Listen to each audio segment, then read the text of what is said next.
Today, May 29 at 13:41 hours, the new baby birds of Feliz and Ota is came out here now at the nest. This one. Oh, you look. Wow. We have now 21 birds since September in my anniversary, our wedding anniversary, and these two birds give me a present from my husband.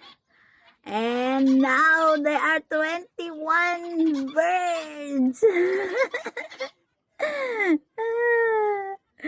You look, I have now plenty of birds. And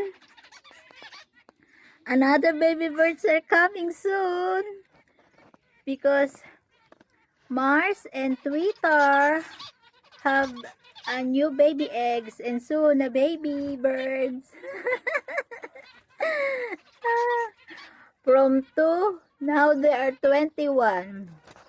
So from September, end of September, October, November, December, January, February, March, April, May. It's just 8 months. It's just 8 months. I have 21 birds. Yes.